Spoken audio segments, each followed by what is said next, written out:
Hello विद्यार्थी मित्रांनो, मी तुमचा एज्युकेटर अरविंद आणि तुमचं स्वागत आहे ग्लोबल ऑनलाईन मध्ये. विद्यार्थी मित्रांनो, आपण महाराष्ट्र लॉ सीईटी 2025 साठी लॉजिकल अनालिटिकल रिझनिंग या विषयाची एक सिरीज सुरू केली आहे. या सिरीज मधील आज वेन डायग्राम या टॉपिक वरील आपण महत्त्वाचे एमसीक्यू, त्यांचे आन्सर्स आणि एक्सप्लेनेशन डिटेल मध्ये पाहणार आहोत. तर विद्यार्थी मित्रांनो, महाराष्ट्र लॉ सीईटी 2025 ची जी लाईव्ह बॅच आहे ती आम्ही सुरू केली आहे. या बॅच मध्ये तुम्हाला संपूर्ण अभ्यासक्रमावरती डेली लाईव्ह क्लासेस मिळतात. संपूर्ण अभ्यासक्रमाचे व्हिडिओ लेक्चर तसेच अपडेटेड नोट्स सुद्धा या बॅच मध्ये तुम्हाला दिल्या जातील. त्यानंतर 50 पेक्षा अधिक मॉक टेस्ट आणि 2000 पेक्षा अधिक एमसीक्यू सुद्धा या बॅच मध्ये तुम्हाला प्रोव्हाइड केले जातात. तर मित्रांनो, ही जी लाईव्ह बॅच आहे ती 20 जानेवारी 2025 पासून आम्ही सुरू करत आहोत. या बॅचला जॉईन करण्यासाठी स्क्रीनवरती दिलेल्या नंबरवरती व्हॉट्सअप करा किंवा प्ले स्टोअरवरती जाऊन तुम्ही ग्लोबल ऑनलाईन ॲप डाउनलोड करून त्या ॲपमध्ये तुमच्या मोबाईल नंबरने रजिस्टर करा आणि ॲपमध्ये कोर्स सर्च करून तुम्ही परचेस करू शकता. तर विद्यार्थी मित्रांनो, सुरू करूया आजच्या व्हिडिओला.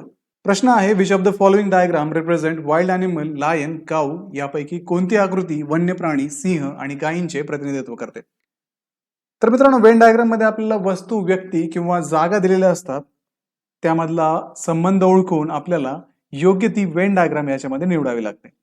तर आपण याच्यामध्ये पाहू शकतो, आपल्याला 3 गोष्टी इथे दिल्यात: वाईल्ड ॲनिमल, लायन आणि काऊ.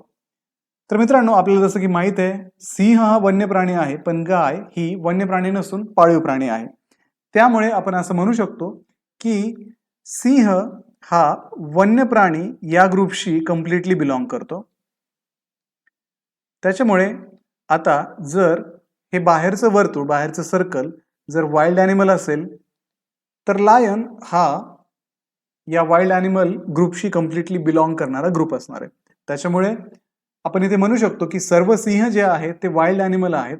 पण काऊच्या बाबतीत मग आपण काय करणार, कारण काऊ ही वाईल्ड ॲनिमल नाहीये आणि काऊ आणि सिंह यांचा एकमेकांशी काही डायरेक्टली संबंध नाहीये. त्याच्यामुळे काऊसाठी आपण एक सेपरेट सर्कल ड्रॉ करून काऊला ते सर्कल असाइन करू शकतो. त्यामुळे या प्रश्नामध्ये आपण पाहू शकतो ऑप्शन डी जो आहे तो इथे योग्य पर्याय असणार आहे, कारण याच्यामध्ये सिंह हे वाईल्ड ॲनिमल आहेत, पण काऊ या गोष्टीचा वाईल्ड ॲनिमल किंवा सिंह या दोन्ही गोष्टींशी कुठलाही संबंध नाहीये.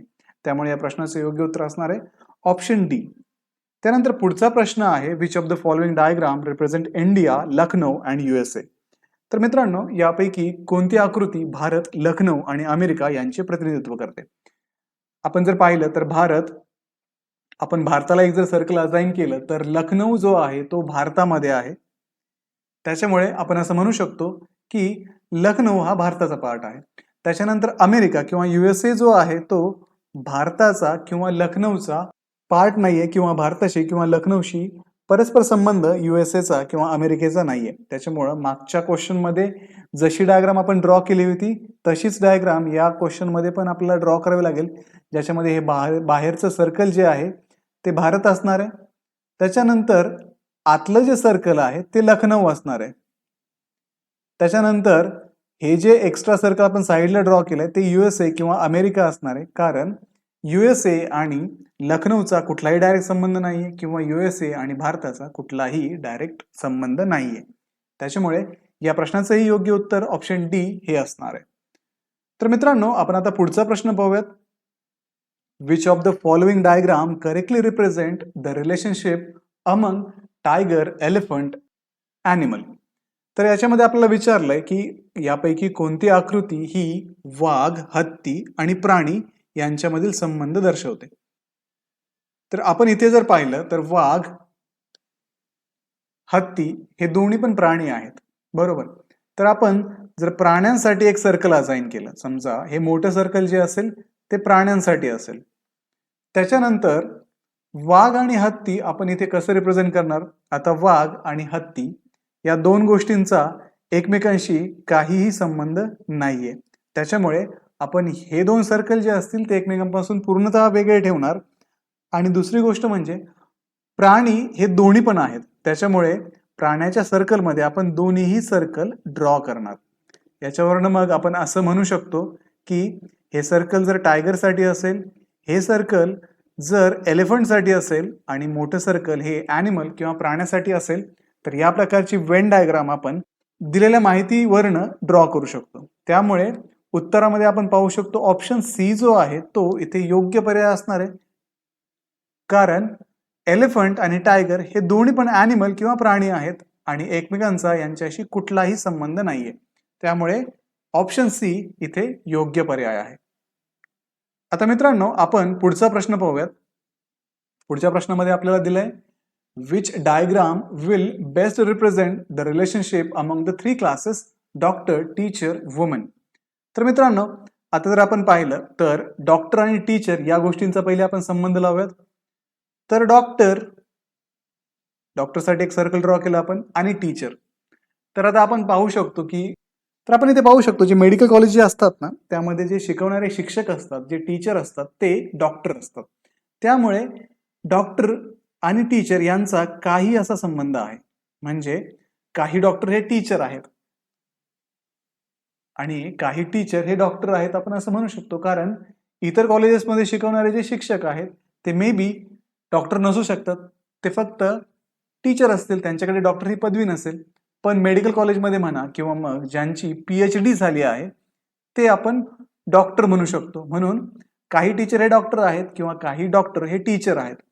पुढचं काय दिलं आपल्याला, वुमन आणि टीचरचं एक रिलेशनशिप आपण लावू शकतो. आता वुमनसाठी आपण एक सर्कल ड्रॉ केलं आणि टीचरसाठी एक सर्कल ड्रॉ केलं. आता टीचर आणि वुमन मध्ये काय संबंध असेल की काही शिक्षक ह्या महिला आहेत, त्याच्यामुळे आपण इथे पार्शियल ओव्हरलॅप इथे दाखवलाय. जसं वरती डॉक्टर आणि टीचर मध्ये पार्शियल ओव्हरलॅप दाखवलाय, सेम टीचर आणि विमेन म्हणजे शिक्षक आणि महिलामध्ये आपण पार्शियल ओव्हरलॅप दाखवलाय. काही महिला या शिक्षक आहेत, काही शिक्षक या महिला आहेत, याच्यावरून आपण म्हणू शकतो. आता तिसरी जोडी आपण याच्यामध्ये लावू शकतो. आपण पहिली लावली डॉक्टर टीचर, टीचर वुमन ही दुसरी जोडी लावली आपण, डॉक्टर आणि वुमन ही जोडी लावू शकतो आपण. आता डॉक्टरचं एक सर्कल आपण ड्रॉ केलं आणि एक विमेनचं सर्कल ड्रॉ केलं. आता आपल्याला माहिती आहे काही डॉक्टर ज्या असतात त्या महिला असतात, किंवा आपण असंही म्हणू शकतो की काही महिला या डॉक्टर आहेत. त्याच्यावरनं इथे आपण पार्शियल ओव्हरलॅप इथे करू शकतो. आता जर आपण पाहिलं तर बऱ्याचशा ठिकाणी आपण असं पाहतो, समजा एखादं कॉलेज आहे, ठीक आहे, एखादं मेडिकल कॉलेज आहे, तिथे टीचर असणार आहेत, ते डॉक्टर असणार आहेत आणि त्या शिक्षकांमध्ये काही महिला पण असणार आहे. म्हणजे आपल्याला ही डायग्राम जी आहे या तीनही डायग्राम कंबाईन करून एक डायग्राम ड्रॉ करावा लागेल, ज्याच्यामध्ये सगळे एकमेकांशी परस्पर पद्धतीने ओव्हरलॅप झाले असतील. आता जर आपण डायग्राम ड्रॉ करायचं झालं तर समजा आपण डॉक्टर या डायग्रामने दाखवलं, या सर्कलने दाखवलं. आता टीचर आपण या सर्कलने दाखवूयात आणि आता दोन्हींशी संबंधित असणारा जो विमेन वर्ड आहे तो या डायग्रामने दाखवूयात. म्हणजे आपण इथं जर पाहिलं तर टीचर आणि विमेन मध्ये ओव्हरलॅप आहे, म्हणजे काही शिक्षक हे महिला आहेत. त्याच्यानंतर इथे डॉक्टर आणि टीचर या दोन गोष्टींमध्ये ओव्हरलॅप आहे, म्हणजे काही डॉक्टर हे टीचर आहेत, काही टीचर हे डॉक्टर आहेत. त्यानंतर आता डॉक्टर आणि विमेन मध्ये आपण एक रिलेशन लावू शकतो की काही डॉक्टर या विमेन्स आहेत, काही डॉक्टर या महिला आहेत किंवा काही महिला या डॉक्टर आहेत. आता यांच्यामध्ये तिन्हींचा एक ओव्हरलॅप आलेला इथे सेंटरमध्ये दिसतोय. त्या सेंटर मधला जो ओव्हरलॅप आहे तो काय सांगतो की काही टीचर डॉक्टर आहेत आणि ते टीचर महिला आहेत, म्हणजेच काही महिला डॉक्टर टीचर आहेत.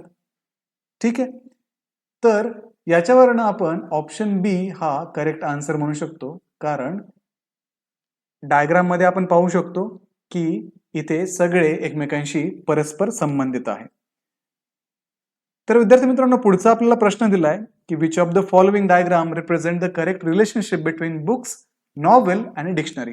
आता आपल्याला बुक्स, नॉव्हेल्स आणि डिक्शनरी या तिन्हींचा संबंध विचारला. आता आपल्याला माहिती आहे नॉव्हेल म्हणजे कादंबरी आणि कादंबरी हे बुक आहे. त्याच्यानंतर डिक्शनरी म्हणजेच शब्दकोश आणि डिक्शनरी सुद्धा एक प्रकारचं बुक आहे. म्हणजे ह्या दोन्ही ज्या गोष्टी आहेत त्या बुक आहेत. मग याच्यावरून आपण एक डायग्राम ड्रॉ करू शकतो. उदाहरणार्थ आता बुकसाठी आपण एक मोठं सर्कल ड्रॉ करूयात, हे असेल बुक. त्याच्यानंतर आपण जसं म्हटलं होतं की काही डिक्शनरी किंवा शब्दकोश, आपण जसं म्हटलं होतं की शब्दकोश किंवा डिक्शनरी हे बुक आहेत, तसंच कादंबरी किंवा नॉव्हेल हे बुक आहेत. तर आपण याच्यामध्ये दोन सर्कल ड्रॉ करूयात.